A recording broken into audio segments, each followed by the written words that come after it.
Hi, welcome to Street Priest Ministries. I'm your host, Brother Jay, as we're taking the Gospels back to the streets. Today's drive-through message is, the glory of man shall rot. Hear it. Glory be to God, the Most High. And we're going to take a look at the word glory. In the Hebrew, the word is kabod, and it means rarely. Translated properly, a weight, splendor, copiousness. You had the story, and we'll cover him briefly. We're going to do some cherry picking and go through some scriptures quickly today. But you had the story of Nebuchadnezzar, Belshazzar,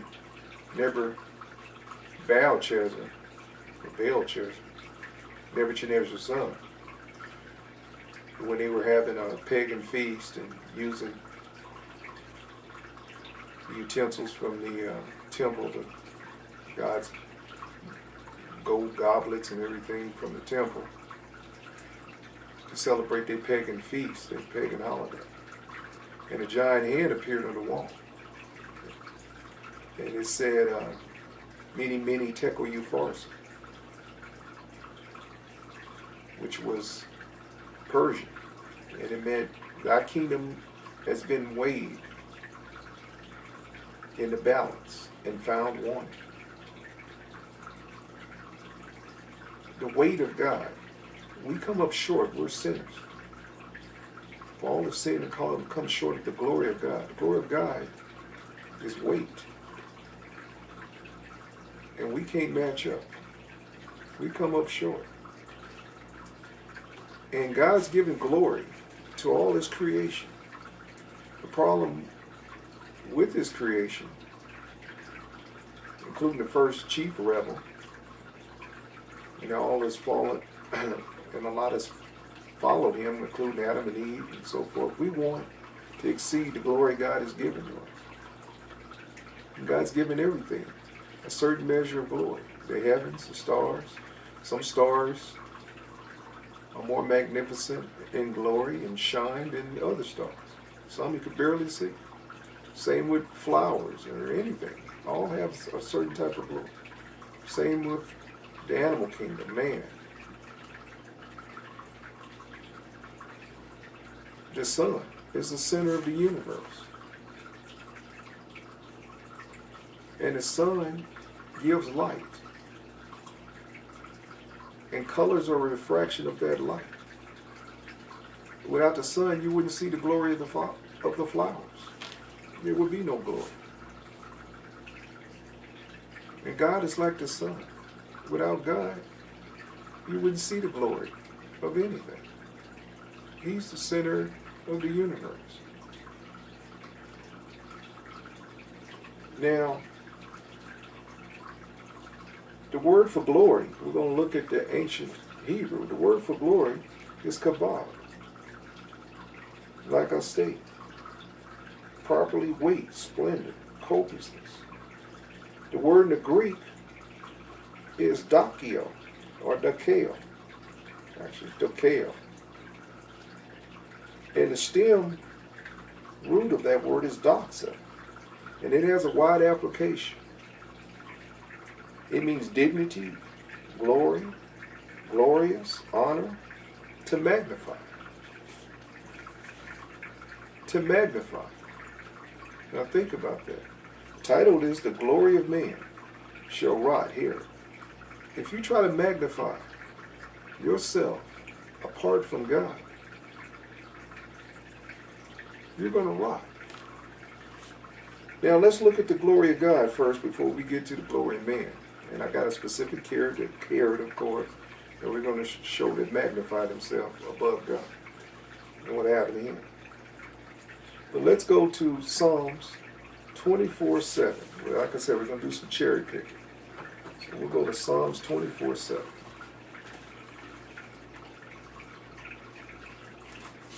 Let's see the glory of God briefly.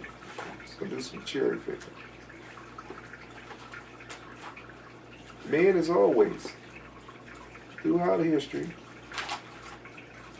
went beyond the boundaries that God has set for him. And when you do that, God's going to check you. He's done it every time throughout history. We got this. What this Bible is, a record of God checking egotistical man when he goes past the boundary that God had ordained for him. Stay in your lane.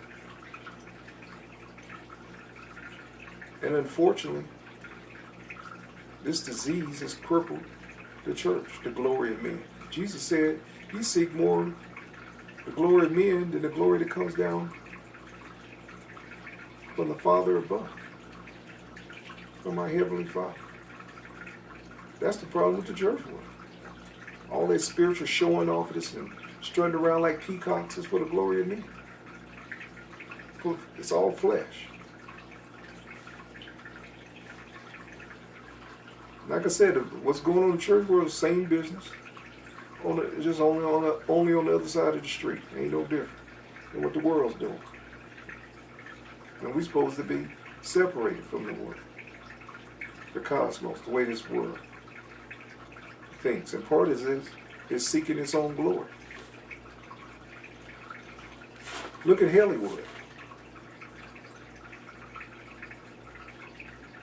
Those pompous asses strutting around like peacocks.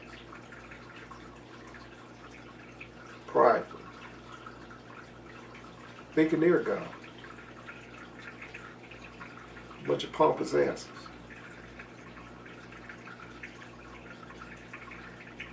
Now let's look at some real glory here. Psalm 24:10. Who is King of glory? The Lord of hosts. He is the King of glory. Selah.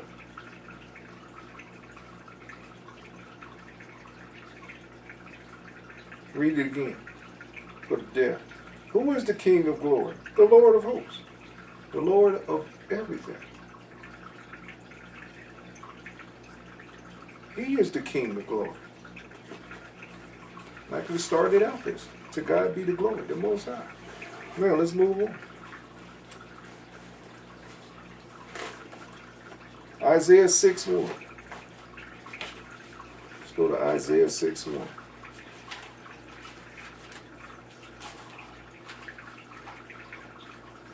Talking about the glory of God right now. Then we're going to get on the glory of men and see how it looks in the scripture. Look at God's glory first. See, you really understand God when you view yourself as an ant looking up to an elephant. Then you got the right perspective of the relationship between you and God. The fear of God, the fear of the Lord is the beginning of wisdom. That's the problem with this generation. They have no fear of God whatsoever, including the church world.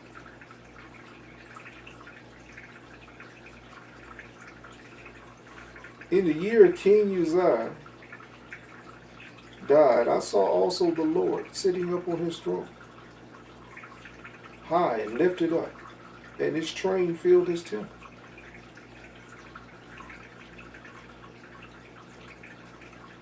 All God's troops standing around his train. God's army. God still got 2/3 of the angels, and they killed him. That's what we've been reading this Bible from Genesis to Revelation. You get to see God's angels go to work. From Pharaoh killing firstborn and Pharaoh, you can go on with his angels, ruthless angels killing people. Sennacherib's army, 180,000 of Sennacherib. On and on and on. Even the angel in killing, because of David's rebellion, killing the children of Israel by the thousands. Ruthless angels. That's what God got around it.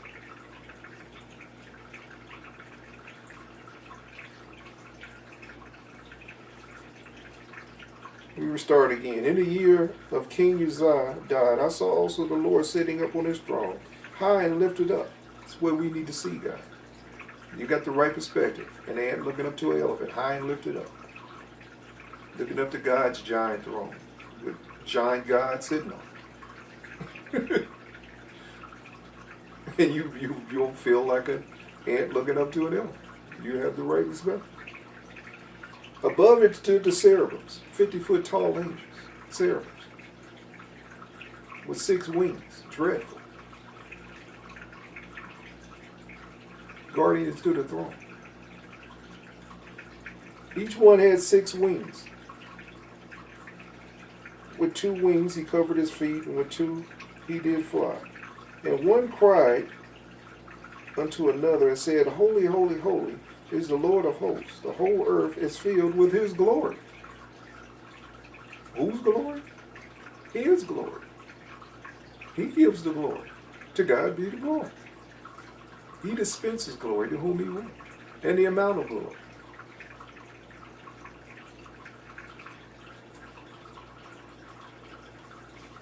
And the post of the door moved at the voice of him that cried.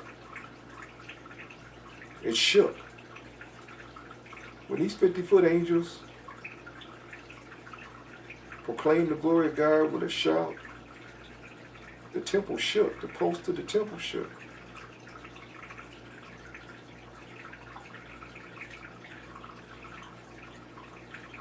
See, some of you need a fresh, healthy baptism in the terror of the Lord, so you understand how puny you really are in the scheme of things. If you're too busy looking down on people, thinking you high and mighty, you ain't had time to look up and see those stars, to see how puny you really are, that God created in the heavens. Those stars in the heavens he created should make you feel real puny in the scheme of things.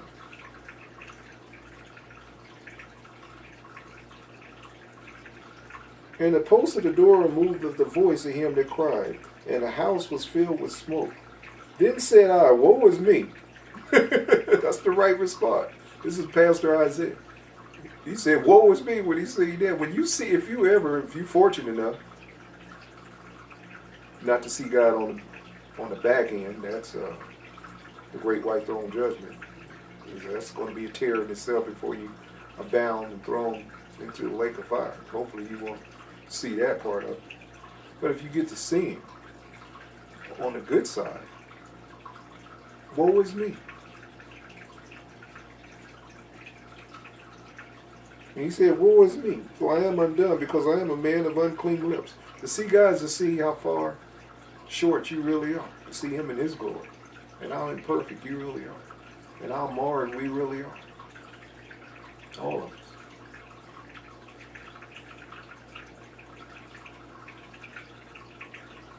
I dwell in the midst of a people of unclean lips, for my eyes have seen the King, the Lord of hosts. Here we go again. The King, the Lord of hosts. Boss, the big G. That's going to stomp this fake little G, Satan, into hell. And all the dummies that follow in their rebellion, seeking their own glory, like he saw his. The name of the wicked shall run.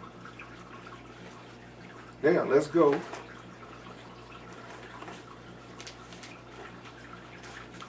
to Revelations 4:1. We're looking at the glory of God. Get to see him in his glory first. Then we're going to deal with man.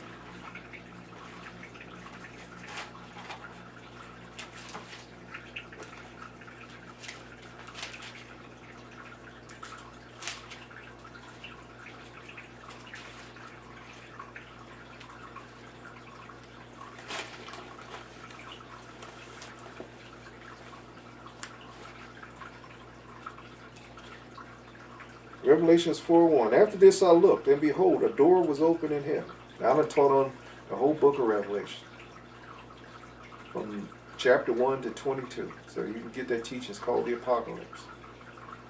The Apocalypse series. After this I looked, and behold, a door was open in heaven.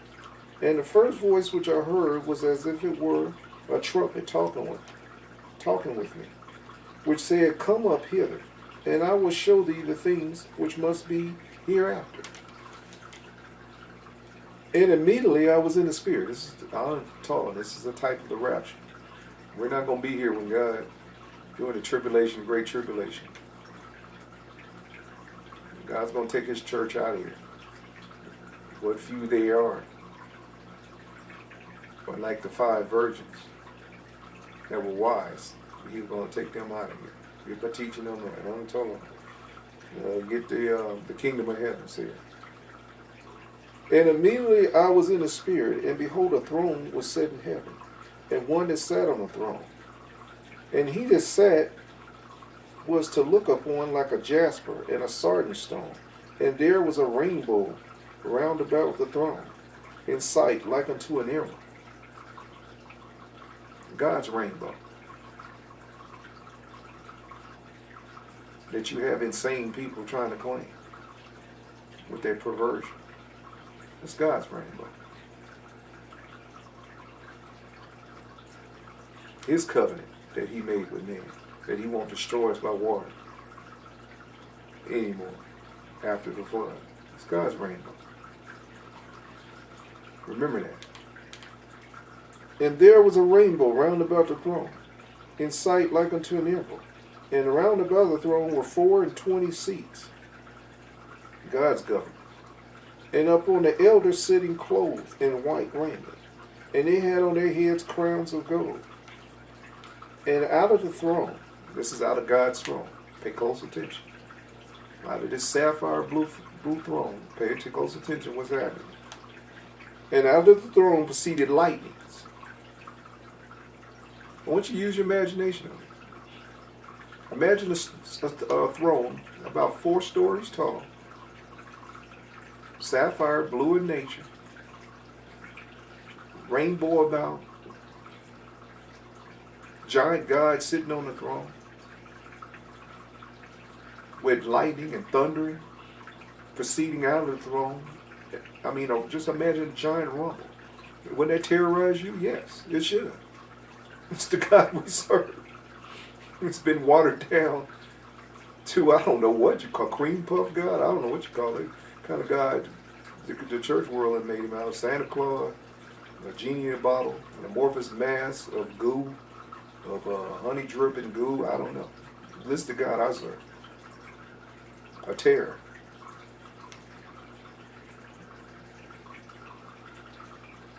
And out of the throne proceeded lightnings and thunderings and voices.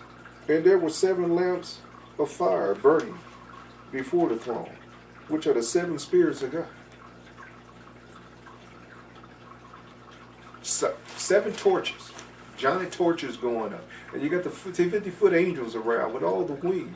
And you got giant God whose brightness you can't even look into. Because he's a spirit of light. You can't even look into his bright. Sitting on the throne with all this commotion going on. And before the throne there was a sea of glass like unto crystal. And in the midst of this throne, round about the throne, were 4 beasts with 4 eyes before and behind. So you got beasts with 2 faces. The cherubims, symbol of God's creation. And the first beast was like a lion, and the second beast was like a calf, and the third beast had a face of a man, and the 4th beast was like a flying eagle. And the 4 beasts, each of them had 6 wings about him, and they were full of eyes within and without.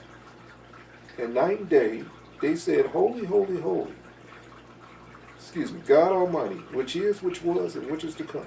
That's what their role is. That's what their job is.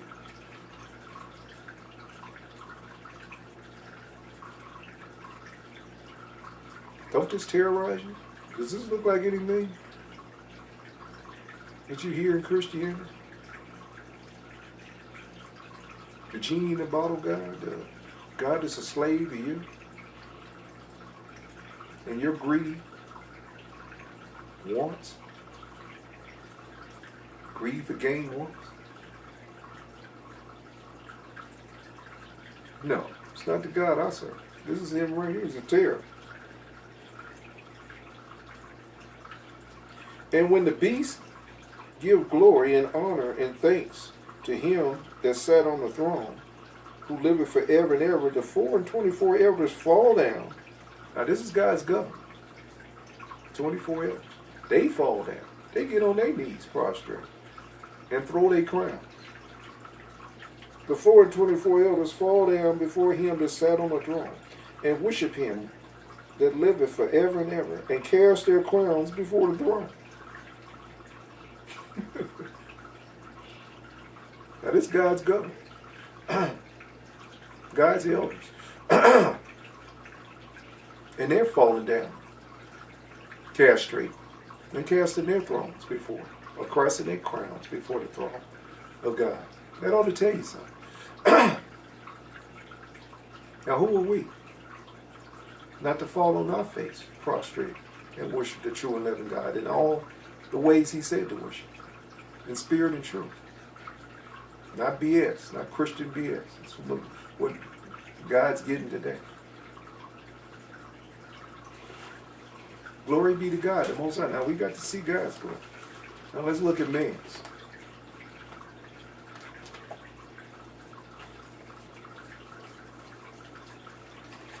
We're going to go to Exodus 3:18. Let's start there. Exodus 3:18.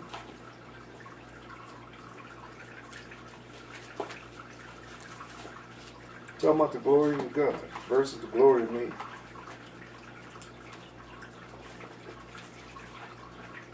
And you get your perspective right on who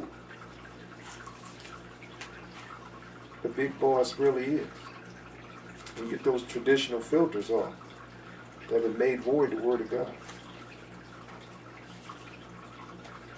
Here's God dealing with man. Now we're going to deal with man, the glory of man. See what this is. We're dealing with Egypt, the Pharaoh. Now Pharaoh was absolute ruler of the world at this time. You look at antiquity, and look at some of the Valley of the Kings and some of the monuments of Egypt. Testament to the glory of man. Them kingdoms are no more. All part of it. But at this time, he was God. That's what Pharaoh represented. God on earth. That's what all these despots with their demons that possess them, prince demons, believe they're God. And here come God, interjected himself in time. God's doing it right now, matter of fact, to show that he's in control. This is earth. Do what he wants with it. Set up who he wants, tear down who he wants. Here's Pharaoh about to get spanked by God. And this is God boss, and I'm talking to him, telling Moses right now what he's going to do. Verse 18, Exodus. Exodus 3:18. And they shall hearken unto thy voice, and thou shalt come, thou and the elders of Israel, unto the king of Egypt. And ye shall say unto him, the Lord God of the Hebrews, the Lord God of the Hebrews, God's chosen people, hath met with us. Now let us go, we beseech thee, 3 days' journey into the wilderness, that we may sacrifice to the Lord our God. And I am sure that here's God talking. I am sure that the king of Egypt will not let you go. In the New Testament, Pastor Paul said, God raised up Pharaoh like a whipping post, that he may show off his power on old Pharaoh, hardened his heart and everything. Pharaoh was born for God to destroy him, to magnify his name, God's name, his glory in the earth. And I am sure the king of Egypt will not let you go. No, not by a mighty hand. My hand, whacking me upside the head. God speaking. And I will stretch out my hand and smite Egypt. I'm going to smack Egypt. And he did. With all my wonders, which I will do in the midst thereof. And after that, he will let you go. Absolutely. Your arms are too short to box with God. You will eventually capitulate to what God wants you to do after so much force is used to set you straight. Know who the big G really is. And I will stretch out my hand and smite Egypt with all my wonders, And I will do in the midst thereof. After that, he will let you go. And I will give this people in favor in the sight of the Egyptian. It will come to pass that when ye go, you shall not go empty. But every woman shall borrow of their neighbors. You're not just going to leave Egypt. You're going to take all the treasure with you, God said. That's what made the children of Israel rich. They said, let us borrow your treasure. And then God drowned the creditors in the Red Sea, so they didn't have to pay them back.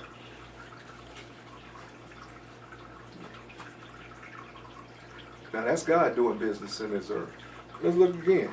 It's his earth. He do what he wants with it. A cat on 1,000 hills belong to him. Don't give me your fairness BS. He created this. All right. Let's go to Daniel, the book of Daniel, and look at another one. They got caught up in the glory of man. Let's see how God beat him down. And reminding him who the boss is in his earth. So we're going to go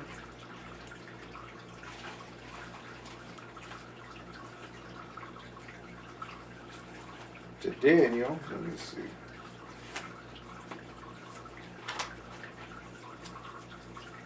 I love Daniel. I've taught on the whole book of Daniel.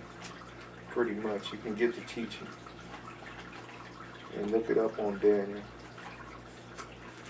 I didn't mark this, so I got to. You can get the teaching on Daniel. All right, Daniel 4.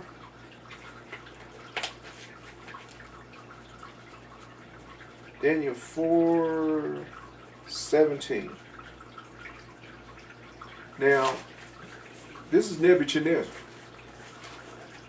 This is another kingdom that ruled the earth. Absolute power. And his head got uplifted in pride. In the glory of man. And God's about to check him like he did Pharaoh. And we're going to read it. This matter, verse 17. Daniel 4:7. This matter is decreed by the watchers, the angels, and demanded by the word of the holy ones to the intent that the living may know that the Most High, read this slowly, that the living may know that the Most High, who? I started out saying, to God be the glory, the Most High. That the living may know that the Most High ruleth in the kingdom of men. Who rules? The Most High. It's God's earth. And Revelation is going to remind man, this is coming from beyond history, to put his fist in this earth, to set the glory of man straight. That forgot. This is his. It's going to happen, as sure as I'm sitting here. That the living may know that the Most High ruleth in the kingdom of men, and giveth it to whomsoever he will. God's the boy. Give my teaching on, what was that video? Where I taught, God's despots. Get that video, God's despots. Where I go through the Bible and show God setting up kings and taking them down. He set up the rulers of this world. And usually the basis of men, the most depraved despots, to show he's in control. That he ruleth in the kingdom of men and giveth it to whomsoever he will, and set it up over it, the basis of men, the most depraved. And I taught on that and used many examples. So get that video. Now let's look at Nebuchadnezzar and see if he learned anything by the dream God had given him, and the watchers and Daniel interpreted the dream for him. Let's see if he learned anything. So we'll slide down to 4:30, same chapter. Daniel 4:30. The king spake and said, is this not the great Babylon? This is after God's warning. God warned him, get your ego in check. This was a year later. A year later, he's up on the roof, overlooking his kingdom, You had the Hanging Gardens of Babylon. Babylon was one of the most beautiful cities. It was the head of gold in Daniel's vision. It was the beginning of the kingdom. Split the gold came. Gold everywhere. He even took the gold from the temple and captured God's people for 7 years. The king spake and says, is this not the great Babylon?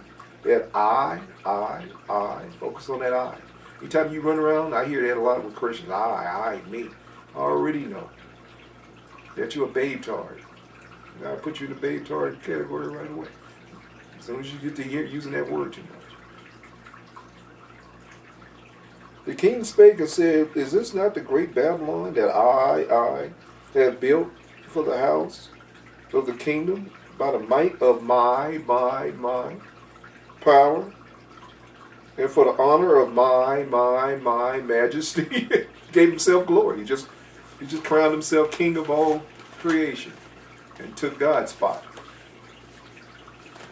Now let's see what happened to this old king once he went beyond the boundaries and bossed up and said, to man be the glory. Let's see what happened. While the words was yet in his mouth, this is why he's still speaking, there fell a voice from heaven saying, O King Nebuchadnezzar, to thee it is spoken, thy kingdom is departed from thee. The angel yelled from heaven, we're stripping the kingdom from you, O King Nebuchadnezzar. We're going to show you what your glory is going to end up looking like. And they shall drive thee out from men, and thy dwelling shall be with the beasts of the field. And they shall make thee eat grass as oxen, and 7 times shall pass over thee until thou knowest that the Most High ruleth in the king of men. You're going to be out there eating grass with the oxen for 7 years, looking like a beast. Now, this happened. This is a historical fact. In the tablets of Babylon, they have recorded that Nebuchadnezzar went insane for 7 years and was out there eating grass with the beasts. It's a recorded fact. God's history is fact. Like I said, history, archaeology, paleontology, over again, you had godly scientists / archaeologists like Ron White is proving the Bible correct.